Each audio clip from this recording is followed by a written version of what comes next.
لله رب العالمين نحمده ونستعينه ونستغفره ونؤمن به ونتوكل عليه ونعوذ بالله من شرور أنفسنا ومن سيئات أعمالنا من يهده الله فلا مضل له ومن يضلله فلا هادي له ونشهد أن لا إله إلا الله وحده لا شريك له ونشهد أن سيدنا ونبينا ومولانا محمدا عبده ورسوله أما بعد فقد قال الله تعالى في القرآن العظيم والفرقان المجيد أعوذ بالله من الشيطان الرجيم بفضل بسم الله الرحمن الرحيم سابقوا بالخيرات بإذن الله ذلك هو الفضل الكبير صدق الله العظيم قال نبينا وحبيبنا وشفيعنا محمد رسول الله صلى الله عليه وسلم إن الله يحب معالي الأمور أشرافها ويكره سفسافها صدق رسول الله صلى الله عليه وسلم ربي اشرح لي صدري ويسر لي أمري واحلل عقدة من لساني يفقهوا قولي اللهم ربي زدني علما رضينا بالله ربا وبالإسلام دينا وبمحمد صلى الله عليه وسلم نبيا ورسولا وبمحي الدين عبد القادر الجيلاني قدس الله سره العزيز شيخا ومرشدا எல்லா புகழும் இந்த உலகத்தை படைத்து பரிபாலிக்கிற எல்லாம் வல்ல இறைவன் அல்லாஹ் ஒருவனுக்கே உரித்தாவதாக. அவனுடைய சாந்தியும் சமாதானமும் என்றென்றும் நம் உயிரிலும் மேலான கண்மணி நாயகம் ஸல்லல்லாஹு அலைஹி வஸல்லம் அவர்கள் மீதும் அவர்களை பின்பற்றிய உத்தம சத்திய சஹாபாக்கள் தாபிஈன்கள் தபஅ தாபிஈன்கள் நாதாக்கள் நல்லடியார்கள் குறிப்பாக இங்கே ஒன்று கூடி இருக்கக்கூடிய நம் அனைவர்கள் மீதும் நம்முடைய குடும்பத்தார்கள் மீதும் அல்லாஹ்வின் சாந்தியும் சமாதானமும் என்றென்றும் குன்றாமல் குறையாமல் நின்று நிலவட்டுமாக. ஆமீன். அல்லாஹ்வினுடைய பேரருளால் அவனுடைய இறை இல்லத்தில் இஅ்திகாஃபினுடைய நியத்தோடு ஒரு ஃபர்தான அமலை நிறைவேற்ற வேண்டும் என்கிற நல்ல சிந்தனையோடு நாம் எல்லாம் ஒன்று கூடி இருக்கிறோம். வல்லோன் அல்லாஹ் நம்முடைய வருகைகளை கபூல் செய்து அருள் புரிவானாக. வாழும் காலமெல்லாம் ஆரோக்கியத்தை தந்தருள் புரிவானாக. எல்லா நிலைகளிலும் அவனுக்கு நன்றி செலுத்தி வாழுகிற நன்மக்களாக ஆக்கி அருள் புரிவானாக. உலகத்தில் பல்வேறு பாகங்களிலும் வாழுகிற இஸ்லாமிய சொந்தங்களுடைய வாழ்வாதாரத்தை சீர்படுத்தி அருள் புரிவானாக. நம் நாட்டிலும் ஷரியத்தை பின்பற்றி எக்காலமும் வாழுகிற நல்ல தௌஹீதை நம் எல்லோருக்கும் அல்லாஹ் நசீபாக்கி அருள் புரிவானாக. சங்கைக்குரிய அல்லாஹ்வின் நல்லடியார்களே, இந்த உலகத்தில் அல்லாஹ் நமக்கு தந்திருக்கக்கூடிய வாழ்க்கை ஒரு 60க்கும் 70க்கும் இடைப்பட்ட காலங்கள். அதை தாண்டி ஒரு வாழ்க்கை அமைகிறது என்றால் அது பாக்கியமானது. அல்லாஹ் எல்லோருக்கும் நீண்ட ஆயுளை ஆரோக்கியத்தோடு இறை பொருத்தத்தோடு நசீபாக்குவானாக. இப்படி ரப்பால் நமக்கு தரப்பட்டு இருக்கக்கூடிய இந்த வாழ்க்கையில் மிக உயர்ந்த லட்சியங்கள் தேவை. நம்முடைய வாழ்க்கையில் அது துன்யா சம்பந்தமான விஷயங்களாக இருந்தாலும் சரி, ஆகிரத்து தொடர்பான செயல்பாடுகளாக இருந்தாலும் சரி, எல்லாவற்றிலுமே ஒரு முஸ்லிமுக்கு உயர்ந்த லட்சியம் இருக்க வேண்டும். ஏதோ உலகத்தில் வாழ்ந்தோம், சம்பாதித்தோம், மனைவி மக்களுக்கு ஏதாவது சேமித்தோம், காலையில் கடைக்கு சென்றோம், மாலையில் வீட்டிற்கு வந்தோம் என்கிற நிலையை தாண்டி ஒரு உயர்ந்த லட்சியம் என்பது ஒரு உண்மையான முஸ்லிமுக்கு மிக முக்கியமானது. நம்முடைய வாழ்க்கையில் ஏதாவது ஒன்றை, அது குறிப்பாக மறுமைக்காக வேண்டி என்று சொன்னால் இன்னும் சிறந்ததாக இருக்கும். அதில் உயர்ந்த லட்சியத்தோடு பயணிக்கிற ஒரு பயனாளியாக இந்த உலகத்தில் வாழ்வதைத்தான் மார்க்கம் நமக்கு வலியுறுத்துகிறது. எப்படி வேண்டுமானாலும் இந்த மண்ணில் வாழ்ந்து விட்டு மரணித்து விடலாம் என்கிற நிலைப்பாடு ஒரு முஸ்லிமுக்கு நிச்சயமாக இருக்கக்கூடாது. உயர்ந்த எண்ணங்களும் நல்ல சிந்தனைகளும் நம்முடைய மரணத்திற்கு பின்பாகவும் நம்மை குறித்து நல்ல கருத்துக்கள் சமுதாயத்தில் பங்கு வைக்கப்படுகிற அளவிற்கு மிகச்சிறந்த லட்சியமுடையவர்களாக வாழ வேண்டும் என்பதை மார்க்கம் நமக்கு வலியுறுத்துகிறது.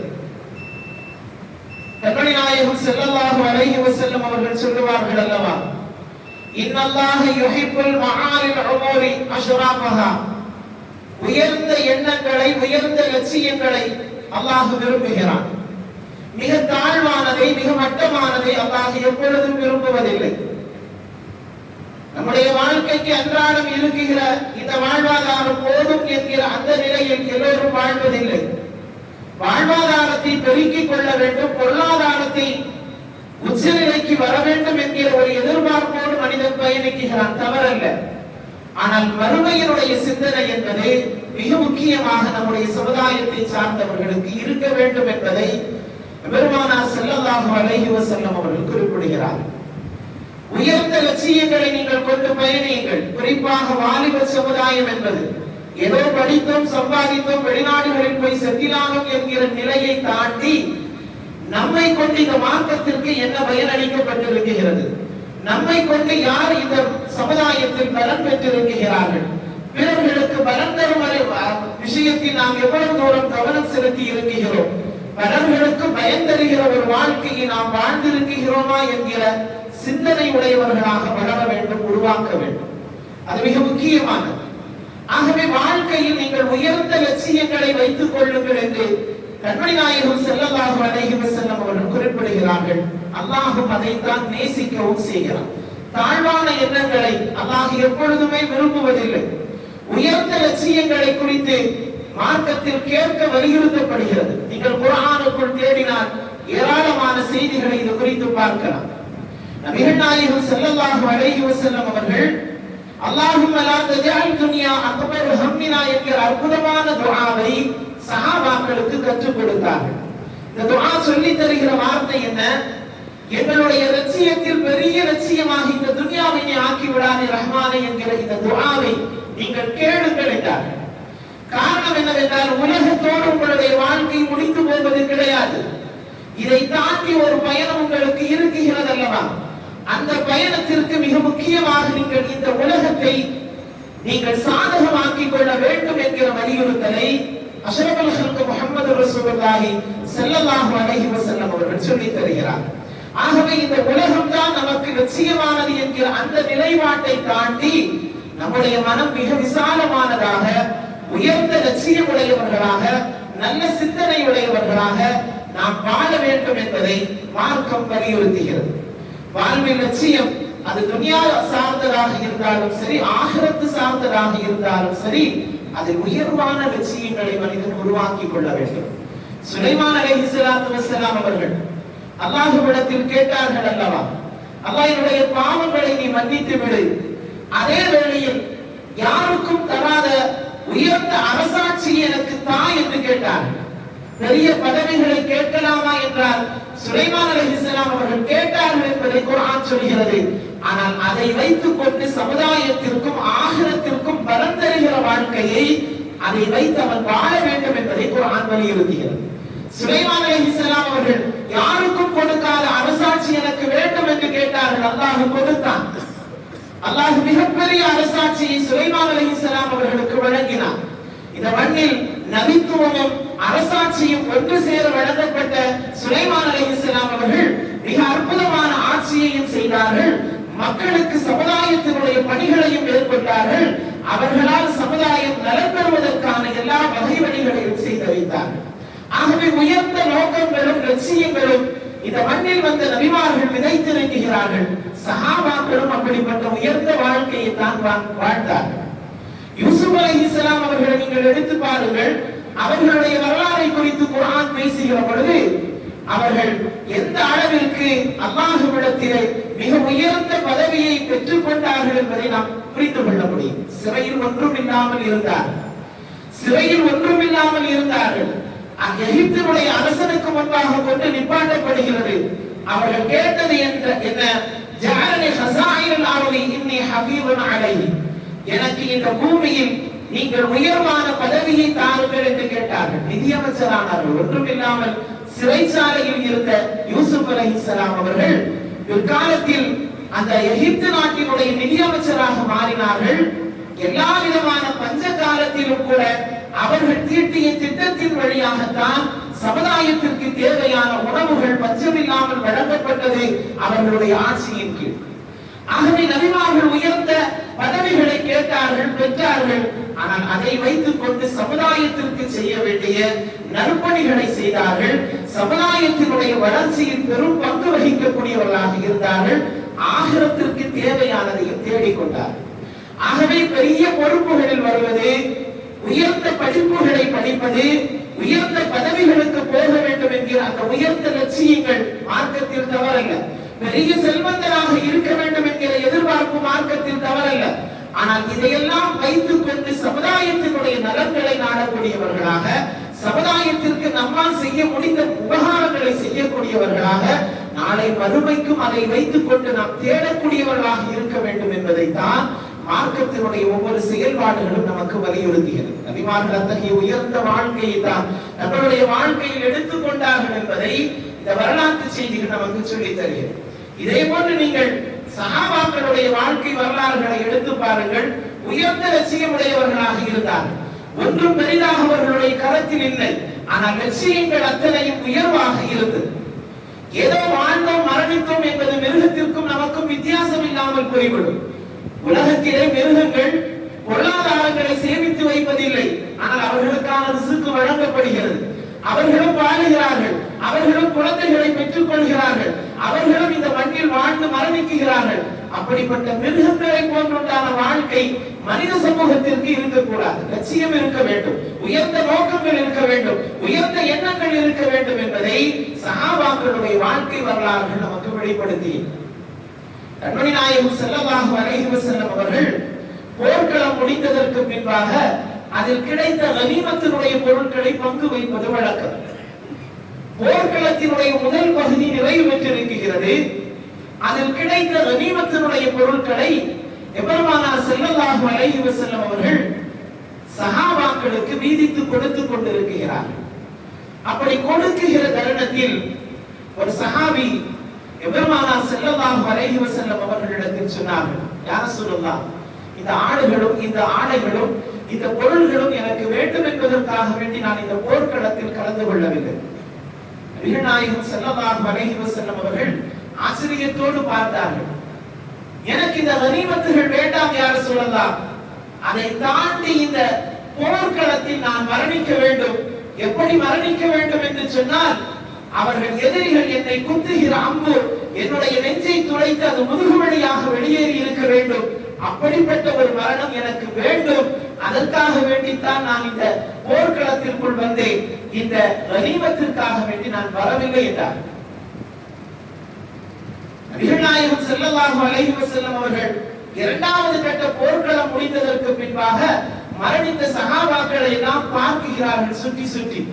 அப்படி பார்க்கிற பொழுது யார் அந்த உயர்ந்த லட்சியத்தை வைத்துக் கொண்டு போர்க்களத்தில் கலந்து கொண்டு கனிமத்துகள் வேண்டாம் என்று சொன்னார்களோ அந்த சஹாபியும் மரணித்து கிடக்கிறார்கள். எபெருமானார் ஸல்லல்லாஹு அலைஹி வஸல்லம் அவர்கள் அவர்களுக்கு அருகாமையில் சென்று பார்க்கிறார்கள். எந்த நோக்கத்தோடு நான் இந்த போர்க்களத்தில் கலந்து கொண்டேன், எப்படி நான் மரணிக்க வேண்டும் என்று அந்த சஹாபி நாயகத்திற்கு முன்பாக குறிப்பிட்டார்களோ அப்படிப்பட்ட ஒரு நிலையில் அவர் மரணித்து கிடந்தார். நபிகள் நாயகம் ஸல்லல்லாஹு அலைஹி வஸல்லம் அவர்கள் அதை பார்த்தவுடன் சொன்னார்கள், ஸதகல்லாஹ் ஸதகல்லாஹ். அவர் உண்மையான நியத்தை, உயர்வான எண்ணத்தை வைத்திருந்தார். அல்லாஹ் அதை உண்மைப்படுத்தி கொடுத்தான் என்பதாக அஷ்ரஃபுல் ஹல்க் முஹம்மது ரசூலுல்லாஹி ஸல்லல்லாஹு அலைஹி வஸல்லம் அவர்கள் சொன்னார். இன்றைய தலைமுறைகளிடத்தில் அப்படிப்பட்ட உயர்ந்த லட்சியங்களும் நோக்கங்களும் தங்களுடைய வாழ்க்கையில் இருக்கிறதா என்று சொன்னால் அது மிக குறைந்து வருகிறது என்பதை சமுதாயத்திலிருந்து நாம் விளக்க முடியும். ஒரு திருமணத்திற்கு தயாராகக்கூடிய வாலிபன் கூட அவன் சமூகத்தில் நான் செட்டில் ஆனதற்கு பின்பாக திருமணம் முடிக்க வேண்டும் என்கிற ஒரு மனநிலையில் சமுதாயத்தில் வாழுகிறான். தேவைகள் மனிதன் வாழுகிற கடைசி நிமிடம் வரையிலும் இருந்து கொண்டேதான் இருக்கும். தேவைகள் யாருக்கும் பூர்த்தியாகாது. ஒன்றை வைத்திருப்பவன் இன்னொன்றை பெருக்க வேண்டும் என்கிற ஆசையுடையவனாகத்தான் இருப்பான். வீடு கட்டினால் போதும் என்கிற மனநிலையில் மனிதன் வாழ்வான். ஆனால் வீடு கட்டி முடித்ததற்கு பின்பாக ஒரு கார் வாங்கினால் நன்றாக இருக்குமே என்று யோசிப்பான். ஒரு கார் வாங்கியதற்கு பின்பாக நம்முடைய வாழ்க்கையினுடைய கடைசி நிலைக்கு தேவையான சில வருமானங்களை பெருக்கி வைக்க வேண்டுமே என்று மனிதன் ஓடுவான். இப்படியே உலகத்தினுடைய ஆதாயங்களை தேடிக்கொள்வதில் ஒரு மனநிலையில் தான் மனிதன் இன்றைய சூழலில் ஒரு குறுகிய எண்ணத்தோடு வாழுகிறான். ஆனால் அதை தாண்டி விசாலமான எண்ணங்களை வளர்த்துக் கொள்ளுங்கள் என்று மார்க்கம் சொல்கிறது. நீங்கள் அப்படி ஒரு விசாலமான எண்ணத்தை நீங்கள் உங்களுடைய கல்விகளில் வளர்த்துக் கொள்வீர்களானால் அதை அல்லாஹ் உண்மைப்படுத்தி தருவது மட்டுமல்ல, அது உங்களுடைய வாழ்க்கையில் வெளிப்படுவதை நீங்களே கண்கூடாக பார்க்கிற சூழல்களை அல்லாஹ் உருவாக்கி தருவான் என்கிற மிக உயர்ந்த லட்சியங்களை நீங்கள் வைத்துக் கொண்டால் அந்த வாக்கியங்களை பெற முடியும் என்பதை குர்ஆனுடைய அர்த்தங்களும் நமக்கு புரிய வைக்கிறது. ஆகவே ஒரு குறுகிய கண்ணோட்டத்தோடு, ஒரு குறுகிய எண்ணங்களோடு, விசாலமில்லாத ஒரு செயல்பாடுகளோடு இருப்பது என்பது அது ஆகிரத்திற்கு பலன் தராது என்பதை சஹாபாக்களுடைய வாழ்க்கை வரலாறுகள், நபிமார்களுடைய வரலாறுகள் நமக்கு சொல்லித் தருகிறது. ஒரு சமுதாயத்திற்கு வரலாறு என்பது மிக முக்கியமானது.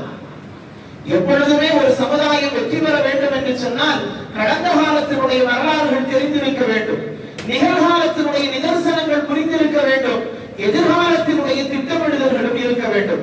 அப்படி வாழ்கிறவன் தான் நிச்சயமாக வெற்றி பெறவும் முடியும்.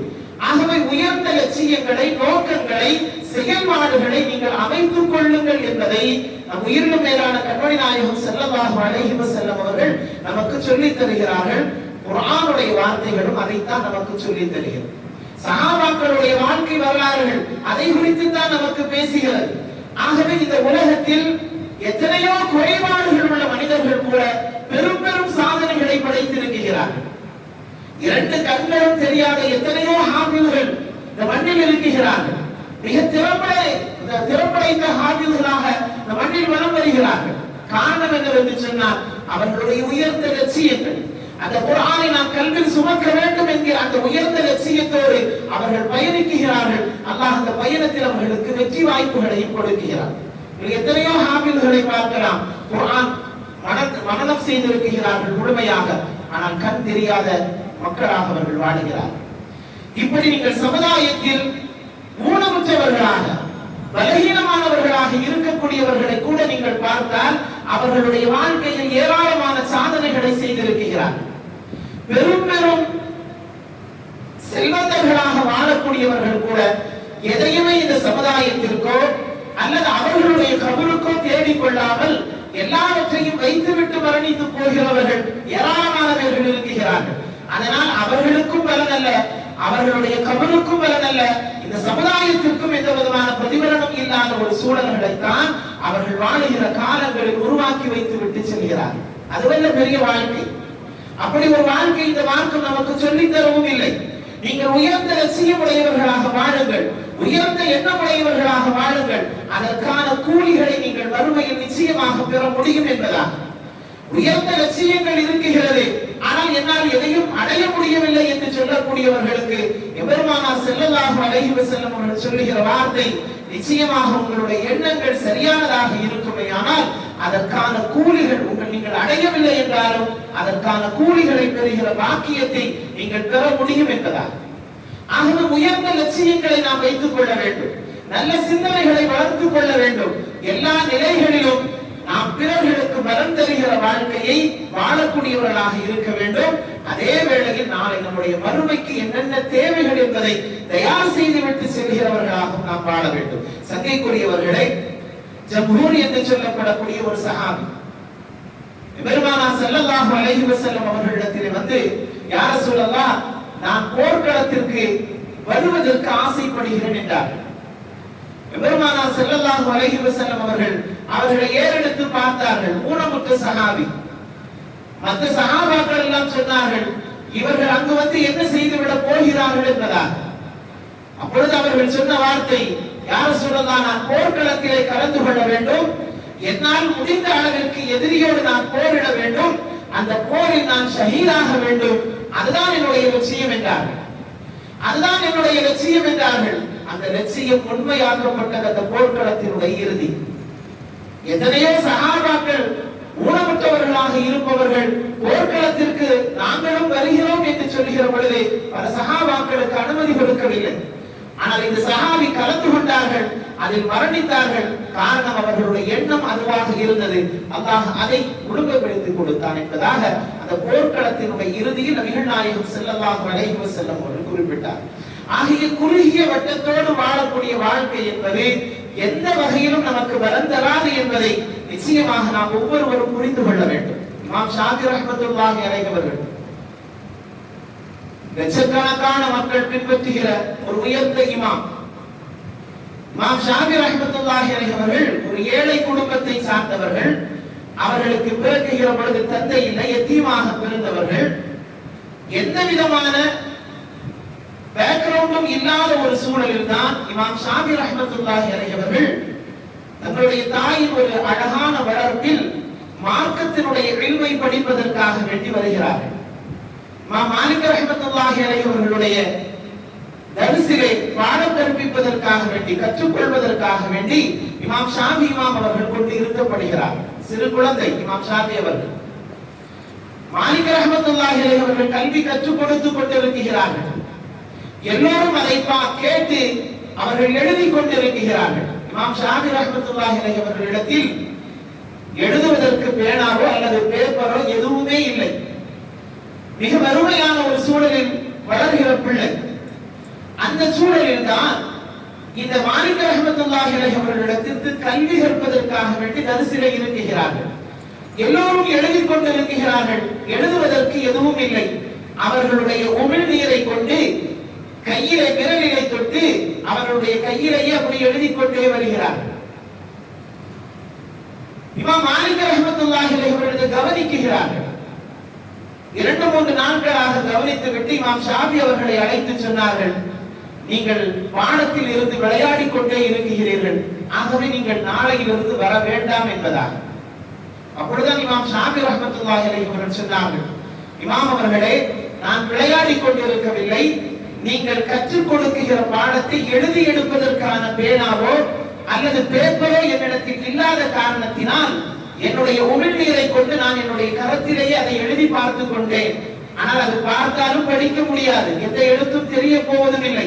ஆனாலும் என்னுடைய ஆர்வத்தின் மிகுதியால் நான் அதை அப்படியே எழுதி கொண்டிருக்கிறேன், நான் விளையாடி கொண்டிருக்கவில்லை. 10 நாளுக்கு முன்பாக நீங்கள் நடத்திய பாடத்தை என்னிடத்தில் கேட்டாலும் சரியாக என்னால் ஒப்பிக்க முடியும் என்றார். மாலிக் ரஹ்மத்துல்லாஹி அலைஹி அவர்களிடத்தில் 10 நாட்களுக்கு முன்பாக நடத்தப்பட்ட பாடத்தை கூட இமாம் ஷாஃபி ரஹ்மத்துல்லாஹி அலைஹி அவர்கள் சரியாக எடுத்து முன்வைத்தார்கள். முன்வைத்தது மட்டுமல்ல, இந்த சமுதாயத்திற்கு சட்ட புத்தகங்களை எழுத வேண்டும் என்கிற மிக உயர்ந்த நோக்கம் அவர்களிடத்தில் இருந்தது. வாழ்ந்தது என்னவோ 52 வருடங்கள் தான். ஆனால் அவர்கள் செய்து வைத்து விட்டு போன பணிகள் என்பது மிக அதிகமானது. அவர்கள் எத்தனை ஆண்டுகள் வாழ்ந்தார்கள் என்று அவர்களுடைய வாழ்க்கை குறிப்பில் பார்த்தால் மிக குறுகிய காலங்கள் தான் வாழ்ந்தார்கள். ஆனால் சமுதாயத்திற்கு செய்ய வேண்டிய பணிகள் மிக நிறைவாக செய்துவிட்டு சென்றார்கள். அதனால்தான் இன்றளவிலும் அவர்களை பின்பற்றக்கூடிய பெரும் கூட்டம் இருந்து கொண்டிருக்கிறது. இமாம் அவர்கள் பல்வேறு இமாம்களை குறித்து விமர்சிக்கிற மக்கள் கொஞ்சம் யோசிக்க வேண்டும், அவர்களுடைய வாழ்க்கை வரலாறுகளை படிக்க வேண்டும். இமாம் பெருமக்களாக அவர்கள் வாழ்வதற்கும் அவர்கள் பின்பற்றப்படுவதற்கும் எந்த அளவிற்கு தகுதி மிக்கவர்களாக அவர்கள் வாழ்ந்திருக்கிறார்கள் என்பதை நாம் உணர வேண்டும். ஆகவே பல்வேறு லட்சியங்களை உள்வாங்கிக் கொண்ட பெருமக்கள் தங்களுடைய வாழ்க்கையில் பல்வேறு விதமான வெற்றி வாய்ப்புகளை அவர்கள் தேடிக்கொண்டார்கள் என்பதாக அவருடைய வாழ்க்கை வரலாறு நமக்கு சொல்லித் தருகிறது. பெருமானார் ஸல்லல்லாஹு அலைஹி வஸல்லம் அவர்கள் வெளியூருக்கு பயணப்பட்டு சென்ற பொழுது ஒரு கிராம அரபியருடைய வீட்டிற்கு செல்கிறார்கள். அரபுகளுடைய பழக்கம் வீட்டிற்கு யார் வந்தாலும் தண்ணீரும் பேரித்தம்பழமும் வைப்பது. பெருமானார் ஸல்லல்லாஹு அலைஹி வஸல்லம் அவர்கள் அந்த அரபியருடைய வீட்டிற்கு சென்றிருக்கிறார்கள். அந்த அரபி சிறிய பேரித்தம்பழங்களையும் கொஞ்சம் தண்ணீரையும் கொண்டு வைத்தார்கள். நபிகள் நாயகம் ஸல்லல்லாஹு அலைஹி வஸல்லம் அவர்கள் பயணத்தினுடைய களைப்பில் இருந்த காரணத்தினால் அது அவர்களுக்கு தேவையும் பட்டது. அந்த பழங்களை எடுத்து சாப்பிட்டு தண்ணீரை அருந்திவிட்டு அந்த அரபியரிடத்தில் சொன்னார்கள், அந்த காட்டரபியிடத்தில் சொன்னார்கள், கிராமவாசிகளிடத்திலே சொன்னார்கள், நீங்கள் மதீனாவிற்கு வந்தால் என்னை வந்து சந்தித்து விட்டு செல்லுங்கள் என்பதாக. சிறிது காலங்கள் கழிந்து வியாபார ரீதியாக மதீனாவிற்கு வந்த அந்த அரபி எம்பெருமானார் ஸல்லல்லாஹு அலைஹி வஸல்லம் அவர்களை சந்திக்க வருகிறார்கள். வந்த அந்த சஹாபியிடத்திலே எம்பெருமானார் ஸல்லல்லாஹு அலைஹி வஸல்லம் அவர்கள், உங்களுக்கு என்ன வேண்டும் கேளுங்கள், நான் தருகிறேன் என்றார். அற்புதமான வாய்ப்பு அல்லவா? நாமெல்லாம் இப்படிப்பட்ட பெருமக்கள் ஏதாவது நம்மிடத்திலே கேட்டார்கள் என்று சொன்னால் உலகத்தினுடைய தேவைகளை தான் குறித்து நாம் கேட்போம். இது இயல்பு, மனிதனுடைய இயல்பு.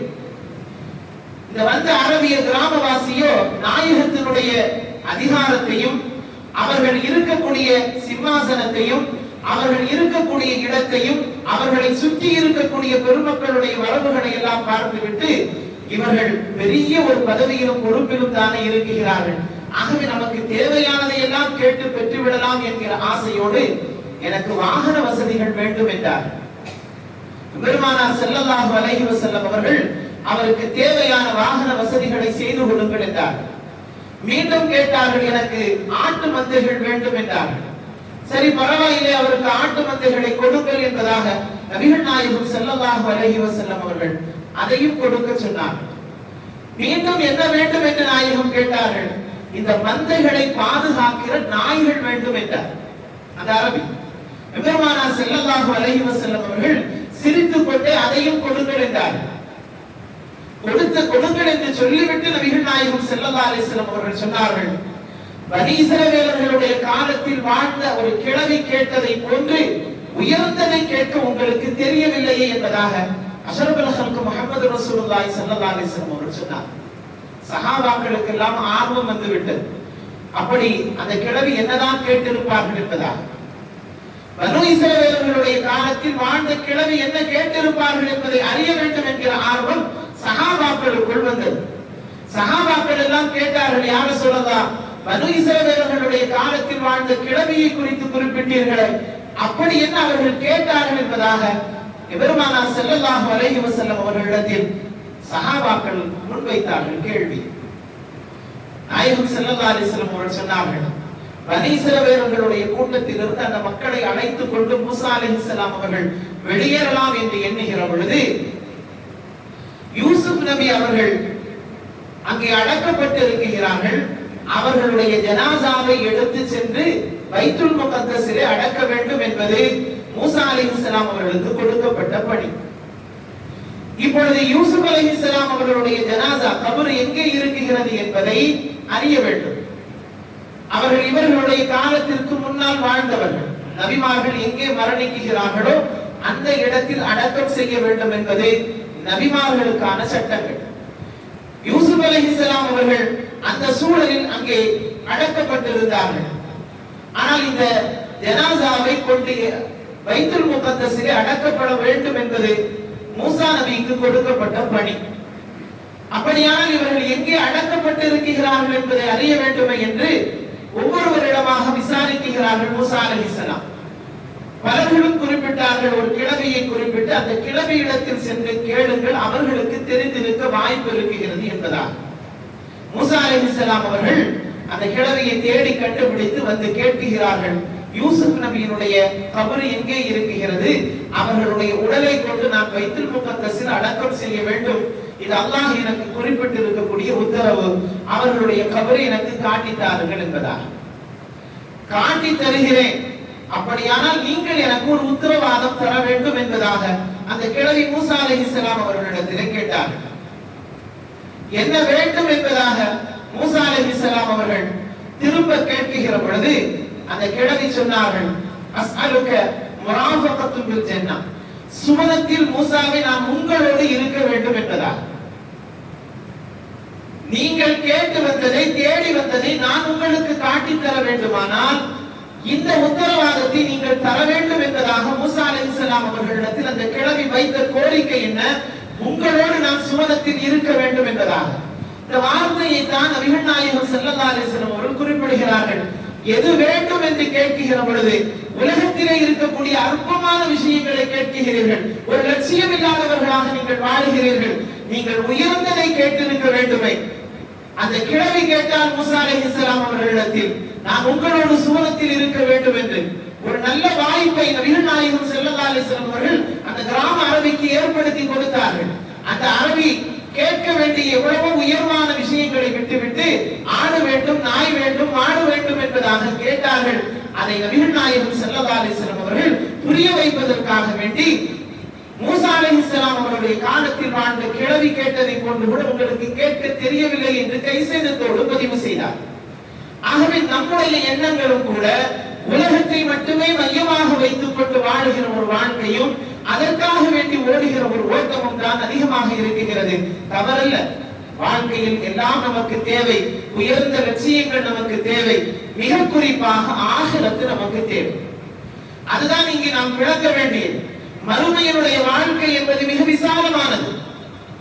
மறுமையினுடைய வாழ்க்கை என்பது மிக விசாலமானது. இங்கு ஒரு 60-70 ஆண்டுகால வாழ்க்கையோடு நம்முடைய வாழ்க்கை முடிந்து விடலாம். ஆனாலும் சமகாலத்தினுடைய வாழ்க்கை என்பது 50ஐ தாண்ட முடியாத அளவிற்கு நெருக்கடிகள் நிறைந்த காலங்கள்.